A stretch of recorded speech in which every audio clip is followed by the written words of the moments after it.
Hi and welcome to LPod Academy. My name is Becky and today we are looking at mini roundabouts. Okay, so thank you for joining us.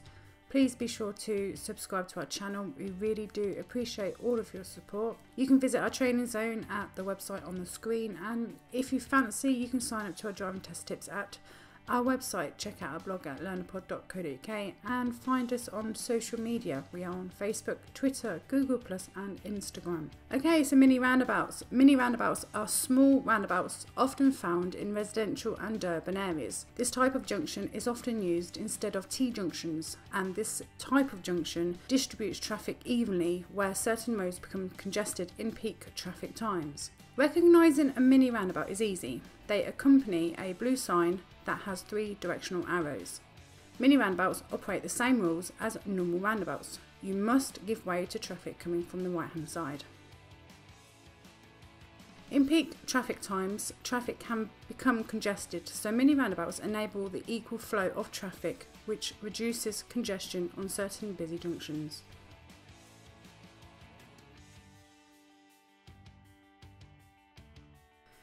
Approaching a mini roundabout.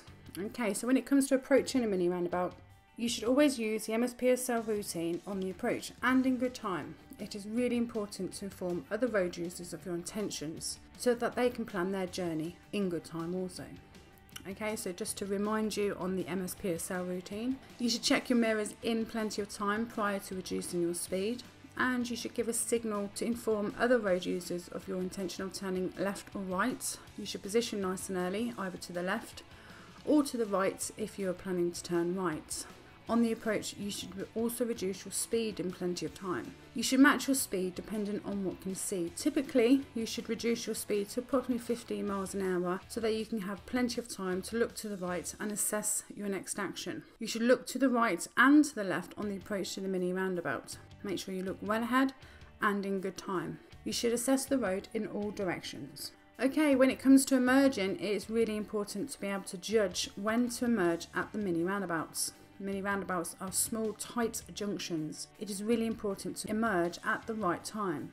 Observing early is crucial to being able to safely emerge when dealing with mini roundabouts.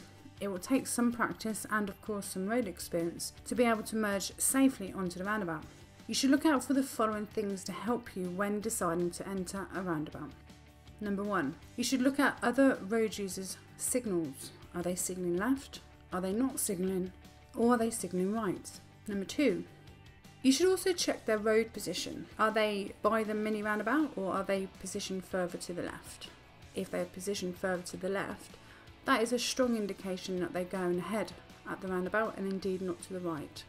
Number 3, look at the tyre position. Are the tyres angled ahead or are they curved in towards the roundabout? Are they turning right at the roundabout? And number 4, where is the driver looking? Are they looking ahead? Are they looking at you? Are they looking to their left or right? All of these little things add up so that you can determine where that other car is going at the roundabout. And with a bit of experience and practice, you'll be able to judge this a lot quicker and make decisions a lot sooner. Road position. When positioning on a mini roundabout, it is really important to position correctly. If you aim to turn left, you should bear to the left. If you are turning right, you should bear to the right. If you are intending to take the road ahead, you should position your vehicle to the left on most occasions. Unlike conventional roundabouts that have 2 lanes, mini roundabouts tend to be single carriageways and are only designed for the passing of one vehicle at any one time. When on the roundabout, you should drive around the white paint on the road and try to avoid going over the circular hump in the middle of the road. For more driving test tips, please visit our video training series, Partial Driving Test First Time. This video series explains the driving test sheet, the marking criteria, and comes with over 30 videos to explain the subjects included on the driving exam. Please share, like and comment and tell your friends about this video. Thank you for watching. Again, we're going to ask you to subscribe to our channel and tell your friends to subscribe. You can visit our training zone at our website, and you can sign up to our driving test tips at lpodacademy.co.uk and check out our blog at learnapod.co.uk. Follow us on Facebook, Twitter, Google Plus and Instagram. And remember, please like, share and comment below this video. We welcome all your awesome comments. If you're looking to take an intensive driving course, please visit our website for more details. Until next time, take care.